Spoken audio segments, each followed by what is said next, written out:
بسا اوقات بہت سی محنتوں کا نتیجہ انسان دیکھتا ہے کہ ضائع چلا گیا، میں نے 10 سال محنت کی، حاصل کوئی نہیں نکلا۔ یہ ثمرات کیا ہیں؟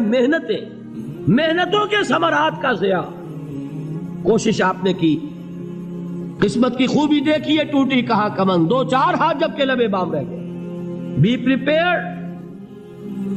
ایک شاعر کے یہ اشعار ہیں، وہ کمیونسٹ تھا، میں نام بھی نہیں لیتا، لیکن یہ کہ یہ اسی انقلابی، چونکہ ان کا بھی ایک انقلابی نظریہ ہے، انقلابی عمل میں یہ سارے مراحل آتے ہیں۔ کوئی سیٹ بیک آیا، فرض کیجئے کوئی ناکامی ہو گئی، تو اپنے ساتھیوں کو دل بندھانے کے لیے یہ فصل امیدوں کی ہمدم اس بار بھی غارت جائے گی، سب محنت صبحوں شاموں کی اب کے بھی اکارت جائے گی۔ میرے نبی کے ثمرات کا جو لفظ یہاں آیا ہے، وَنَقْصٍ مِّنَ الْأَمْوَالِ وَالْأَنفُسِ وَالثَّمَرَاتِ، سب محنت صبحوں شاموں کی اب کے بھی اکارت جائے گی۔ دھرتی کے کونوں کھدروں میں پھر اپنے لہو کی کھاد بھرو، پھر مٹی سینچو اشکوں سے، پھر اگلی رت کی فکر کرو، پھر اگلی رت کی فکر کرو، جب پھر ایک بار اجڑنا ہے۔ ایک فصل پکی تو بھر پایا، تب تک تو یہی کچھ کرنا ہے۔ ایک مقصد ہے سامنے، انقلاب برپا کرنا ہے۔ ایک کوشش ناکام ہو جائے کوئی پرواہ نہیں، نیکسٹ، پھر تیار رہو ناکامی کے لیے۔ ایسا نہ ہو جو انگریزی میں کہتے ہیں hope for the best but be prepared for the worst.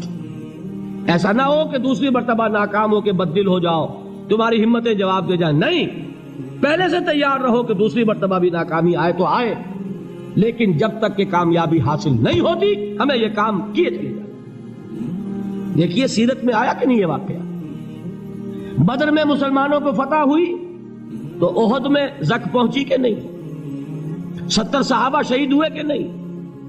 اگر ان کی ہمتیں جواب دے جاتی تو گاڑی کیسے چلتی آگے؟ تو فرمایا وَلَنَبْلُوَنَّكُمْ بِشَيْءٍ مِّنَ الْخَوْفِ وَالْجُوعِ وَنَقْصٍ مِّنَ الْأَمْوَالِ وَالْأَنفُسِ وَالثَّمَرَاتِ، ہم تمہیں لازم آزمائیں گے، خوف کی کیفیت سے، فقر و فاقے کی کیفیت سے، بھوک سے، جان کے نقصان سے، مال کے نقصان سے، محنتوں کے حاصل کے ضائع ہو جانے سے۔ وَبَشِّرِ الصَّابِرِينَ، اور اے نبی بشارت دیجئے صبر کرنے والوں، الذین اذا اصابتہم مصیبت، وہ کہ جب ان پر کوئی تکلیف آئے، کوئی مصیبت آئے، کوئی آزمائش آئے، قالوا انا للہ وانا الیہ راجعون، وہ یہ کہیں کہ ہم اللہ ہی کے ہیں، اللہ ہی کی طرف لوٹ جانا ہے۔ یہ وہی انداز ہے جو میں نے فارسی کا شعر سنایا تھا آپ کو کہ سرے تسلیم خم ہے جو مزاج یار میں آئے۔ وہ ہمارا مولا ہے، ہمارا آقا ہے، اگر اسے یہی منظور ہے تو ہمیں بھی یہی منظور ہے۔ میں نے تسلیم و رضا کی بات کی تھی نا، آپ کو کچھ شعر سنائے تھے، ایک شعر اور سنیے، اور یہ کس کا ہے؟ محمد علی جوہر کا۔ ایک مرتبہ جیل گئے، ان کی ایک بیٹی جوان بیمار ہوئی، فوت ہو گئی، باہر چھوڑا انگریز نے، جاؤ بھائی دفن کر دو بیٹی کو۔ دوسری مرتبہ جیل گئے، دوسری جوان بیٹی اسی مرض میں مبتلا ہوئی۔ اب یہ جیل میں ہے، خبر پہنچی کہ دوسری بیٹی کے اوپر بھی اسی مرض کا حملہ ہوا ہے۔ ایک نظم لکھی ہے جس کا آخری شعر یہ ہے، تیری صحت ہمیں منظور ہے لیکن اس کو نہیں منظور تو پھر ہم کو بھی منظور نہیں۔ یہ ہے، جب تک یہ کیفیت نہ ہو اس میدان میں آدمی ثابت قدم نہیں رہ سکتا کہ میرے رب کو اگر یہ منظور ہے تو یہی مجھے منظور ہے، اور تیری صحت ہمیں چاہیے تو ضرور، لیکن ہمارے رب کو منظور نہیں تو ہمیں بھی منظور۔ راضی برضائے رب۔ وَبَشِّرِ الصَّابِرِينَ الَّذِينَ إِذَا أَصَابَتْهُم مُّصِيبَةٌ قَالُوا إِنَّا لِلَّهِ وَإِنَّا إِلَيْهِ رَاجِعُونَ۔ نہ شود نصیب دشمن کے شود ہلاک تیغت، سرے دوستاں سلامت کے تو خنجر آزمائے۔ اولئک علیہم صلوات من ربہم ورحمہ، یہی ہے وہ لوگ جن پر ان کے رب کی طرف سے عنایتیں ہیں اور رحمتیں ہیں۔ وَأُولَٰئِكَ هُمُ الْمُهْتَدُونَ، اور یہی ہے وہ لوگ جو کامیاب ہونے والے ہیں، ہدایت پانے والے، ہدایت یافتہ۔ اسی سورہ بقرہ میں ذرا آگے چل کر، یہ تو ہے 20واں رکوع، 19واں رکوع. 21ویں رکوع کی پہلی آیت ہے لیس البر ان تولوا وجوہکم قبل المشرق والمغرب ولکن البر من آمن باللہ والیوم الآخر والملائکۃ والکتاب والنبیین وآتى المال على حبه ذوي القربى واليتامى والمساكين وابن السبيل والسائلين وفي الرقاب وأقام الصلاة وآتى الزكاة والموفون بعهدهم إذا عاهدوا والصابرين في البأساء والضراء وحين البأس. اب یہ آیت جو ہے سورۃ العصر میں جو مضامین آئے تھے سارے اس میں موجود ہیں. وہاں ایمان کا لفظ آیا، یہاں 5 ایمانیات کی تفصیل آ گئی، اعمال کی تفصیل آئی، اور آخری بات وہاں کیا ہے وَتَوَاصَوْا بِالصَّبْرِ، اور یہاں کیا ہے وَالصَّابِرِينَ فِي الْبَأْسَاءِ وَالضَّرَّاءِ وَحِينَ الْبَأْسِ، اور صبر کرنے والے. اصل نیکی ان کی ہے جو صبر کریں. کس میں؟ جنگ کے وقت. ذرائے بأسائے، بأسا کہتے ہیں فقر اور فاقہ. واحد آئے گا باس تو اس کے معنی جنگ، اور باسا جمع میں آئے گا تو فاقہ فقر بھوک، اور ذرائع جسمانی تکلیف ضرر، جسمانی تکلیفوں میں صبر کرنے والے، فقر اور فاقے میں صبر کرنے والے، اور جنگ کے وقت صبر کرنے والے. اولئک الذین صدقوا واولئک هم المتقون. یہ ہیں وہ لوگ جو صبر کرنے والے ہیں، یہ ہیں جو سچے ہیں، جو اپنے دعوے میں نیکی کے اور ایمان کے صادق ہیں، اور یہی وہ لوگ ہیں جو متقی ہیں. اگلی سورت ہے سورہ آل عمران. اس میں 2 لفظ آئے ہیں. آخری آیت یا ایھا الذین آمنوا اصبروا وصابروا ورابطوا واتقوا اللہ لعلکم تفلحون. دیکھیے یہاں صبر اور صابر جو تعلق جہد اور جہاد کا ہے وہی ہے صبر اور مصابرت. صبر ایک طرفہ عمل ہے، آپ جھیل رہے ہیں، برداشت کر رہے ہیں.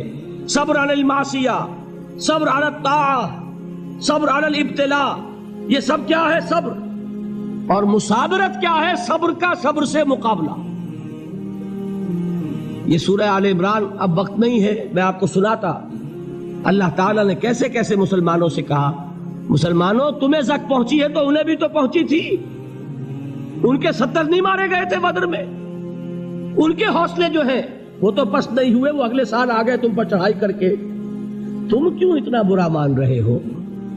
تمہارے دل اتنے زخمی کیوں ہو گئے؟ تمہیں تکلیف پہنچتی ہے تو انہیں بھی پہنچتی ہے. اپنی غیرت جو ہے ہمیں ذرا اس کا جائزہ لینا چاہیے. لوگ باطل نظریات کے لیے کتنی قربانیاں دے رہے ہیں، لوگ باطل چیزوں کے فروغ کے لیے کتنی محنتیں کر رہے ہیں. جیسا کہ میں نے ابھی کہا تھا، اسی غیرت کو چیلنج کرنے کے لیے، ذرا آپ کی حمیت دینی کو جوش دلانے کے لیے. قادیانی نوجوان کتنی تعداد میں اپنے آپ کو دین کے لیے وقف کرتا ہے، اور آپ کتنے نوجوان ہیں جو اپنے آپ کو دین کے لیے وقف کرتے ہیں، اور ہوں وہ کھاتے پیتے گھرانوں کے لوگ. یہ نہیں ہے کہ اگر کوئی اور کام نہیں کر سکتا تو پھر یہ ہے کہ وہ دین کے کام میں لگ جائے. باصلاحیت لوگ، کھاتے پیتے لوگ، ذہنی استعداد رکھنے والے لوگ، اونچے گھرانوں کے لوگ، وہ وقف کریں اپنے آپ کو دین کے لیے. اس کے بغیر کیسے باہر آ جائے گی، کیسے رونق آ جائے گی؟ تو دنیا میں باطل نظریات والے جو ہیں، یہ بات کہی گئی ہے مسلمانوں تم اگر توحید کے لیے لڑ رہے ہو، دیکھتے نہیں ابو جہل کو، اس نے گردن کٹوائی ہے شرک کے لیے، شرک کے لیے گردن کٹوائے، اور تم توحید کے لیے گردن کٹوانے کو تیار نہ ہو. اس نے گردن کٹوائی کہ نہیں کٹوائی؟ اور کس طرح کٹوائی ہے؟ کیونکہ بڑا متکبر قسم کا، فرعون قسم کا شخص تھا. جب گردن کاٹنے لگے تو کہتا ہے ذرا نیچے سے کاٹنا، تاکہ جب تم نیزے کے اوپر چڑھاؤ میرے سر کو تو اونچا نظر آئے، معلوم ہو سردار کا سر. وہ بدبخت مرتے ہوئے بھی جو اس کی کیفیت تھی نا، اس کو ذہن میں رکھیے. تو یہ اس لوگوں نے قربانیاں دی، جانیں دی.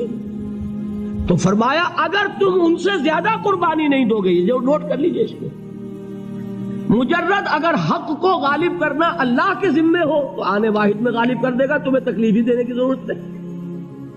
سمجھ رہے؟ کیا اللہ کے مقابلے میں کوئی باطل کی طاقت ٹھہر سکتی ہے؟ یہ تمہارے ایمان کا امتحان ہے، یہ تمہارے خلوص کی آزمائش ہے، یہ تمہارے امتحان کا ثبوت درکار ہے کہ اللہ تعالیٰ دیکھنا چاہتا ہے تم اس کے لیے اپنی جانیں قربان کرنے کو تیار ہو کہ نہیں، تم اس کے لیے تن من دھن لگانے کو تیار ہو کہ نہیں۔ اور یہ جان لو کہ اگر کفار اور مشرکین اور ملحدین اور باطل نظریات والے وہ جو کچھ قربانیاں اپنے باطل نظریات کے لیے دے رہے ہیں ان سے زیادہ اگر تم نہیں دو گے تو حق غالب نہیں ہوگا۔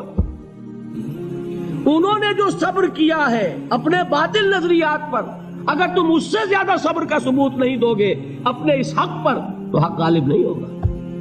اس لیے فرمایا یا ایھا الذین آمنوا اصبروا وصابروا، نہ صرف یہ کہ صبر کرو بلکہ صبر میں اپنے دشمنوں سے آگے نکلو، ان کے صبر سے بڑھ کر صبر کرو۔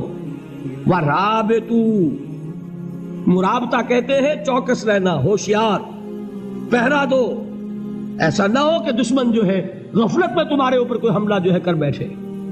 واتقوا اللہ، اور اللہ کا تقوی اختیار کرو، لعلکم تفلحون، تاکہ تم فلاح پاؤ۔